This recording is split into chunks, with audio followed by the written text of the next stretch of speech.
ভারতের ইতিহাসের সব থেকে ইন্টারেস্টিং বিষয়, সব থেকে ফ্যাসিনেটিং যে বিষয়টা আমার লাগে, যখন গান্ধীজি সর্দার বল্লভভাই প্যাটেলকে সাইড করে জওয়াহরলাল নেহরুকে এন্ট্রি দিয়ে দিয়েছিলেন প্রাইম মিনিস্টারের জন্য।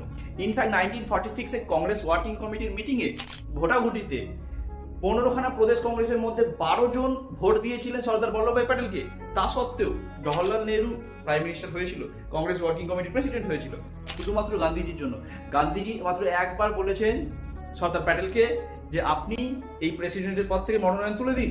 সর্দার বল্লভভাই প্যাটেল মনোনয়ন তুলে নিয়েছে, একবারও জিজ্ঞেস করেনি গান্ধীজিকে হোয়াই এবং কেন এটা করেছিলেন গান্ধীজি। তার 3টে গুরুত্বপূর্ণ কারণ নাম্বার 1, ইন্টারন্যাশনাল স্ট্যাটাস এবং ফরেন পলিসি। মহাত্মা গান্ধী ভালো মতো জানতেন যে আর কিছুদিন পর ভারত যখন স্বাধীনতা পাবে তখন নেহরুকে দরকার। কেন? কারণ নেহরুর ফরেনের ডিগ্রি আছে, international policy, international relation, international diplomacy Nehru প্যাটেলের থেকে ভালোভাবে ডিল করতে পারবে যখন ভারত ক্ষমতা পাবে বা ভারত স্বাধীনতা পাবে।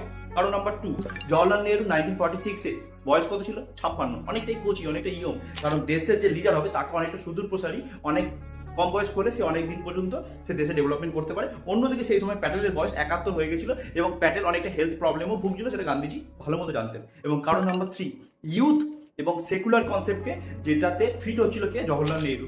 তার একটা ভালো ইউথের সাপোর্ট ছিল এবং তার একটা সেকুলার ভিউ, যাতে গোটা দেশের মধ্যে হারমোনি এবং একটা ধর্মনিরপেক্ষ বাতাবরণ থাকে নতুন সরকারের পক্ষে, যেটা সুবিধা হতে পারে। সেই জন্যই মহাত্মা গান্ধী নেহরুকে প্রাইম মিনিস্টার করেছিলেন এবং প্যাটেলকে সাইড করে দিয়েছিলেন। এ প্রসঙ্গে তোমাদের মতামত কমেন্টে অবশ্যই জানাও এবং এইরকম ইনফরমেটিভ ভিডিও দেখতে হলে অবশ্যই আমাকে ফলো করো।